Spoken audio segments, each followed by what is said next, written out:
you know you're gonna get that job, and when you get it, you'll be super happy. Okay guys, so what we're gonna discuss today is something that I honestly wish someone told me when I was graduating and when I started my job and everything. So I want to tell you guys some facts that, at least from based on my experiences, I learned. So what I'm going to speak to you about today is, what do you need to do to get your first job? Number one, people don't say it, but no matter what program you're in, keep your grades at least above average. Some programs are harder than the others. So for example, if you're in engineering, it might be harder to get a high grade, because I understand it's a hard program. If you're in law or medicine or one of those intense programs, I know it's really hard, but all I'm asking for is maintain above average grades, guys.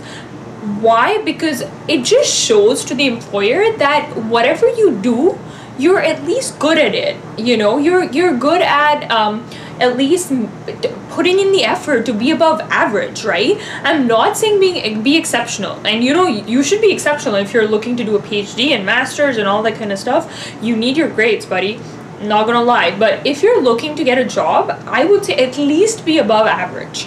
So depending on your program, what your average is, so target for that.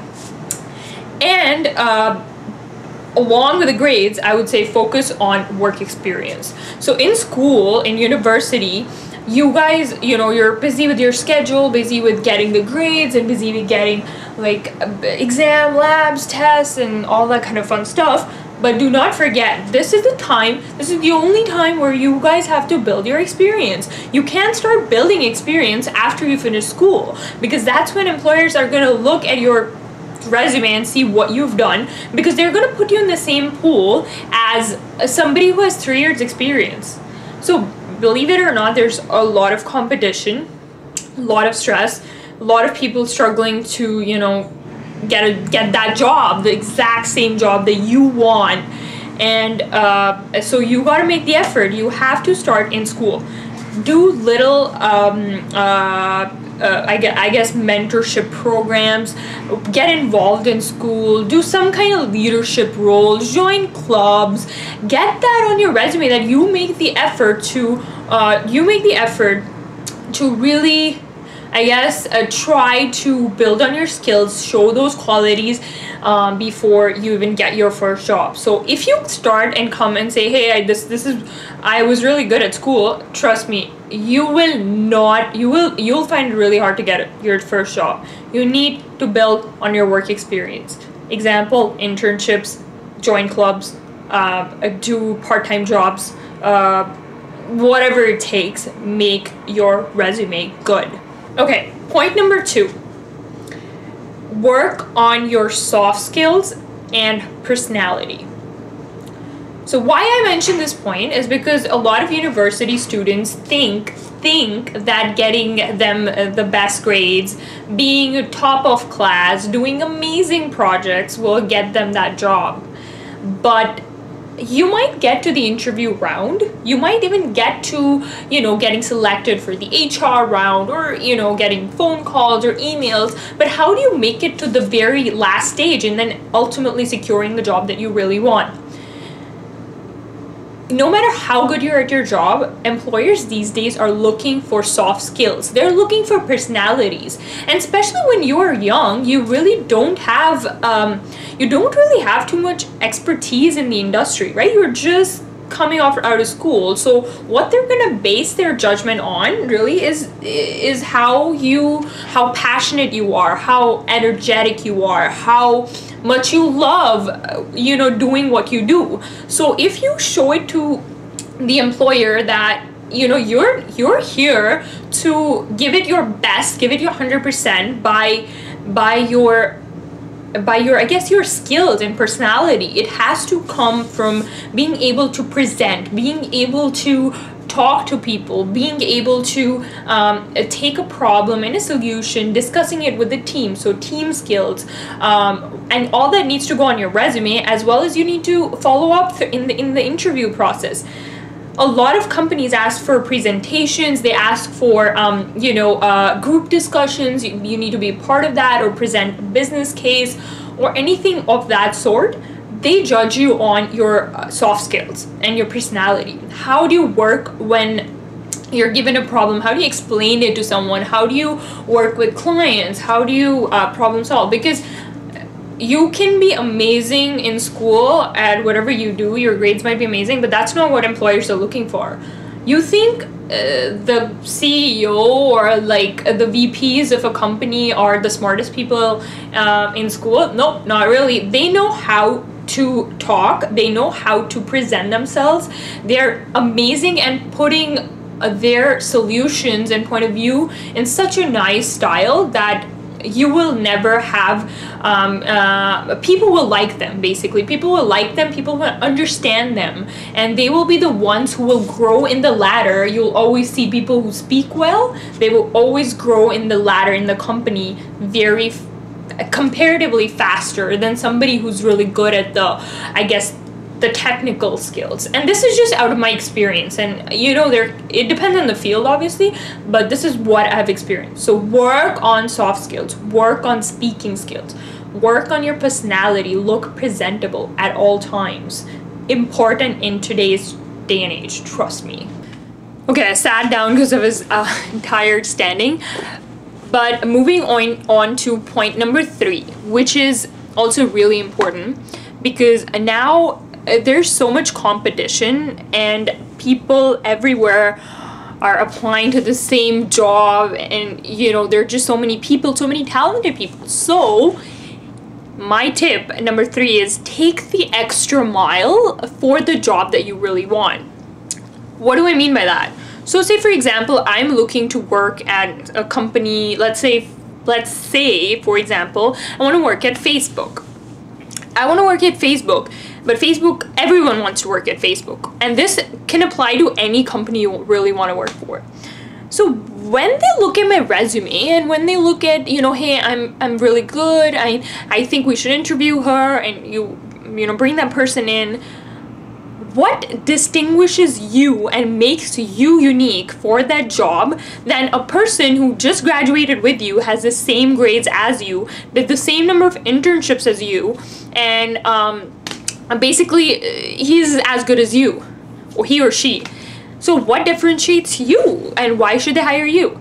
So what I would do is, if I really like a company, I would, even before they say that prepare a business case for us or do anything that's a part of the interview process, I would do my research, and I would either reach out to someone on their team, or just say, hey, I really think you could improve this feature in Facebook, because and this is my solution that I present for the company, and this is how I would implement it, this is what the benefits are, or this is how I can work it Facebook would benefit from this.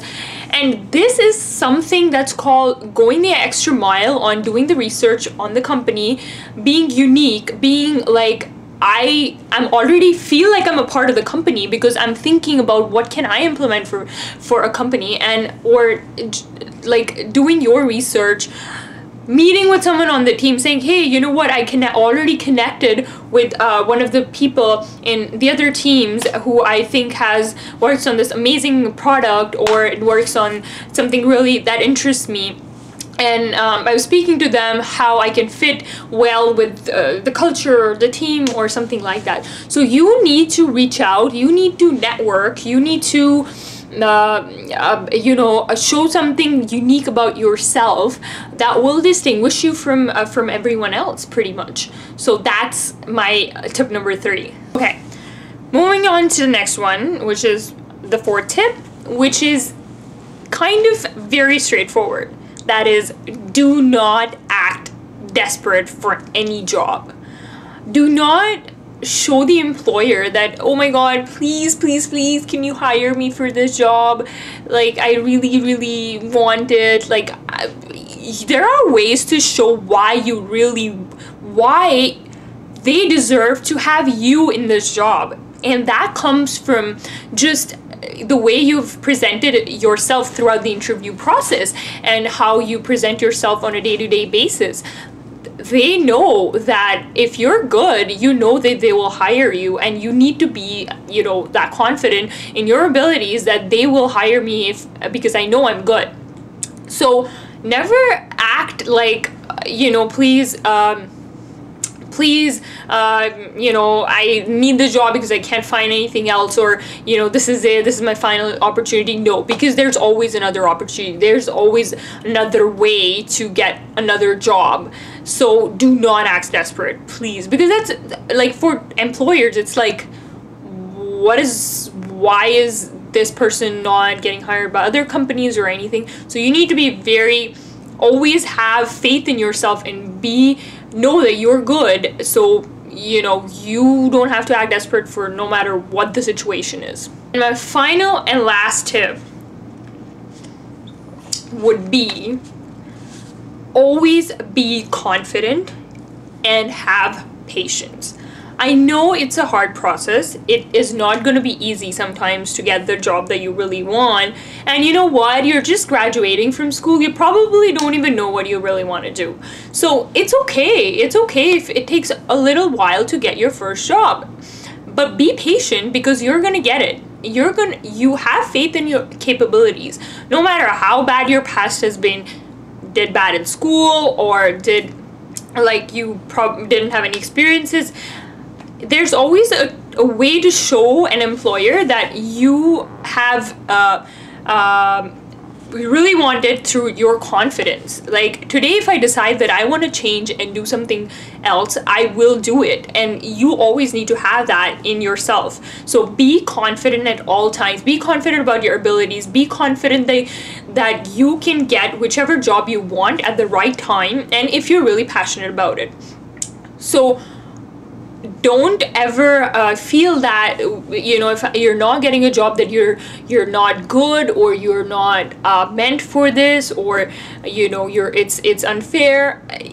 The problem is, it is challenging, but does not in any way reflect what you are. You are an amazing person. You have worked hard. You do your due diligence. You do the steps. You make the effort. But it may or may not sometimes work out, but you internally always need to feel confident and have patience and have faith, because you know you're gonna get that job, and when you get it, you'll be super happy because you worked so hard for it, or you knew you had to get it. So that's called being confident that you're gonna get it, and walk in that you're gonna get that job to any interview. So those are my final tips. Hope they're helpful for you. If you like it, if you like these kind of videos, please mention it in the description box below, as I would love to hear your comments. And we'll chat soon. Have a good evening. Bye.